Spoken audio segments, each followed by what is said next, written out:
Apakah Anda tahu dan sadari bahwasanya hakikat daripada doa kepada Allah itu adalah curhat.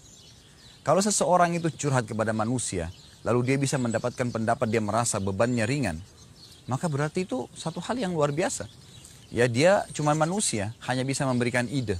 Tapi kalau Anda curhat kepada Allah, itu bukan hanya sekedar Anda diberikan ide, tapi Allah subhanahu wa ta'ala akan menyembuhkan penyakit Anda, akan memecahkan permasalahan Anda, akan memudahkan jodoh Anda, memperbanyak rezeki Anda, memperpanjang umur Anda, dan beragam macam hal yang Anda butuhkan. Tinggal bagaimana saja satu hal. Bagaimana Anda bisa memahami syarat agar curhat Anda kepada Allah diterima, dan Anda akan mendapatkan jawabannya. Ada beberapa syarat.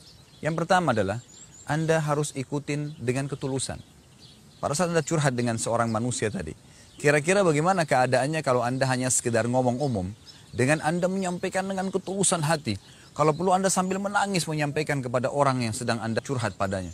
Tentu orang itu pun akan luar biasa dalam mendengarkan masalah Anda. Begitu pula dengan Anda berdoa kepada Allah subhanahu wa ta'ala. Anda sampaikan dengan ketulusan hati atau dengan keikhlasan bahasa ceramahnya. Kalau Anda menyampaikan dengan keikhlasan, maka itu sesuai dengan firman Allah subhanahu wa ta'ala. Allah mengatakan, A'udzubillahi minasyaitonirrajim, wad'uhu mukhlisina lahuddin, kama bada'akum ta'udun. Berdoalah padanya dengan penuh keikhlasan, curhatlah dengan ketulusan hati padanya. Maka tentu dia akan memberikan jawaban. Itu sesuai dengan tuntunan agama. Wad'uhu mukhlisina lahuddin, kama bada'akum ta'udun. Sebagaimana kalian diciptakan di awal pertama, kalian juga akan dikembalikan kepadanya. Selain keikhlasan, Anda juga dituntun untuk berdoa kepada Allah, diikuti dengan khauf dan tamak. Diikuti dengan rasa takut akan tidak diterima doanya, takut akan azabnya Allah, dan juga tamak terhadap rahmat Allah. Kita takut dengan azabnya Allah, sebuah konsep keimanan. Dan tamak pun begitu. Jangan tunggu Anda sakit baru berdoa. Tapi pada saat Anda masih sehat, curhat kepada Allah, minta agar dipertahankan kesehatan tersebut dan ditambahkan. Begitu pula rezeki, begitu pula keturunan, pasangan hidup, dan apa saja. Allah subhanahu wa ta'ala mengingatkan dalam Al-Quran, A'udzubillahi minasyaitonirrajim, wadu'u rabbakum tadarru'an wa khufiyah. Ya. Jadi berdoa kepada Tuhan kalian dengan tadarru', dengan merendah diri dan khufiyah. Dengan menyembunyikannya juga dalam ayat lain dikatakan khaufan wa tama'a. Dengan rasa takut dan tamak terhadap rahmat Allah subhanahu wa ta'ala. Inna rahmatallahi qaribun minal muhsinin. Sesungguhnya rahmatnya Allah, jawaban curhat kalian akan sangat dekat dengan orang yang muhsin. Orang yang terus berharap, ya, terus curhat dengan Allah subhanahu wa ta'ala.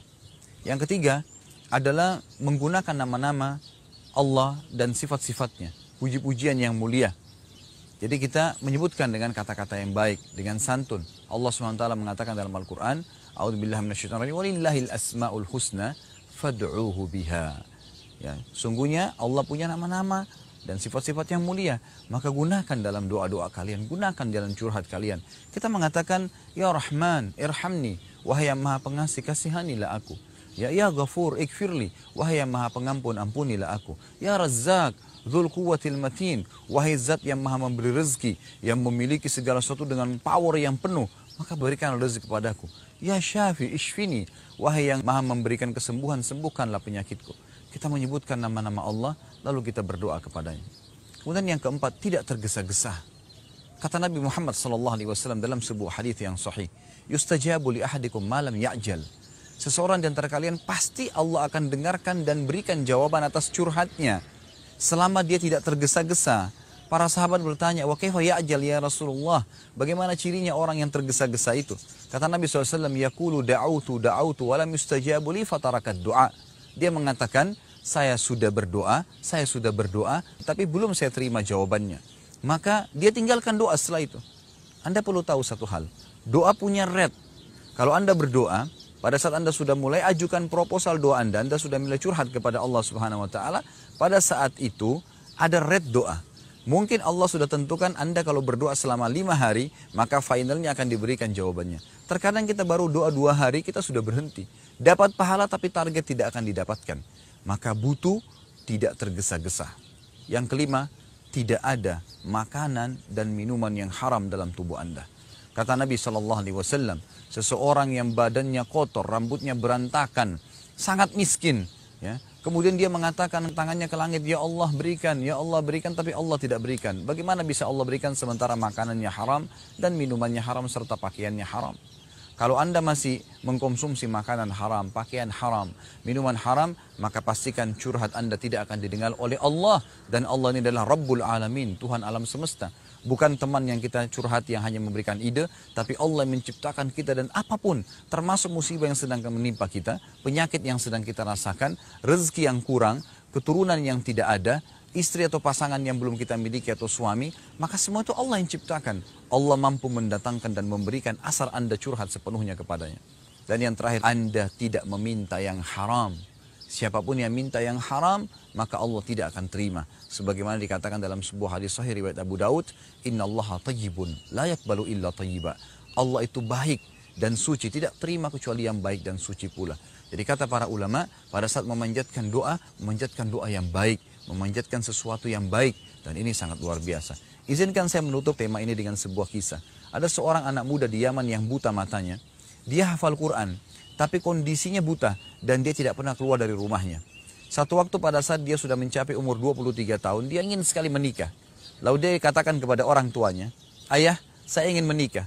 Kata ayahnya, bagaimana kau bisa menikah anakku? Siapa yang akan mau menikah dengan kamu sementara kamu buta dan kamu tidak punya kerjaan, tidak punya penghasilan? Anak ini merasa drop karena ayahnya ya tidak mendukung dia tapi malah menghardik atau tanda kutip menyalahkan dia kalau dia mau nikah. Lalu dia mulai malam itu niat selama sebulan penuh berdoa kepada Allah SWT, curhat. Ya Allah, saya ingin menikah sebagaimana layaknya hamba-hambamu yang lain. Ya Allah, ayahku pun sendiri tidak ingin membukakan pintu itu untuk aku. Berikanlah petunjuk, berikanlah aku jodoh. Yang dia minta adalah jodoh seorang wanita yang kaya raya, sempurna fisiknya, ya, cantik, dan juga orangnya pintar. Maka yang terjadi setelah sebulan berdoa, anak muda ini lalu mimpi. Dia mimpi ada suara yang mengatakan jodohmu ada di kota Fulan.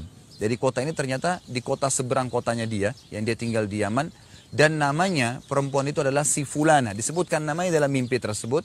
Kemudian dikatakan ayahnya si Fulan. Maka datanglah dan lamarlah orang itu. Keesokan paginya dia bangun lalu dia berkata kepada ayahnya, ayah, apakah benar kota di sebelah kota kita ini bernama kota ini? Ayahnya mengatakan iya. Apakah benar di sana ada seorang laki-laki yang bernama Fulan, nama ayah si perempuan tersebut? Ayahnya mengatakan iya. Itu adalah tokoh masyarakat dan orang terkaya di kota sebelah.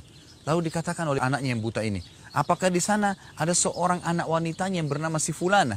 Kata si ayahnya, iya. Wanita itu terkenal dengan kecerdasannya, kecantikannya, dan juga sudah banyak sekali orang yang memintanya. Anak muda ini berkata, ayah, lamarkan untuk saya. Ayahnya mengatakan, apa kamu gila? Sedangkan orang di kota kita saja ini yang paling miskin belum tentu mau menikah denganmu. Kamu mau minta si Fulana yang merupakan anak tokoh masyarakat, anak kaya, sempurna fisik, cerdas lagi, pintar. Semua yang berkumpul padanya. Lalu anak muda ini mengatakan, tolong ayah, saya sudah mimpi begini dan begitu.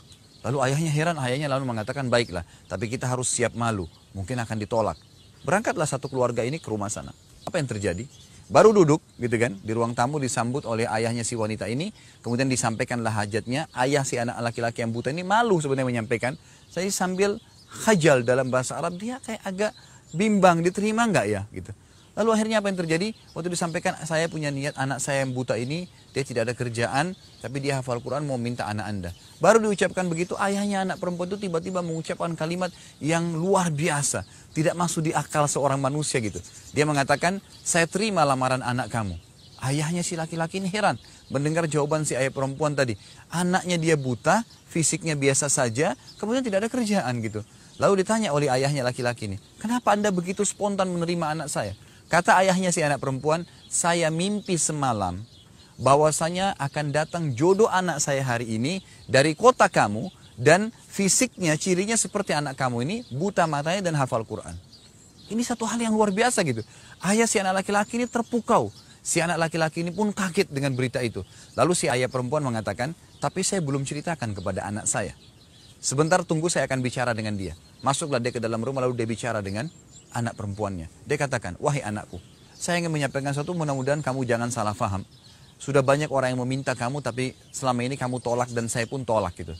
Tapi kali ini ada orang yang datang, yang menurut saya dia baik kena hafal Quran, tapi tidak ada kerja dan matanya buta. Begitu didengar matanya buta dan dia hafal Quran, spontan anak perempuan ini mengucapkan satu kalimat yang membuat ayahnya pun kaget. Dia mengatakan, ayahku terima dia, dialah jodohku.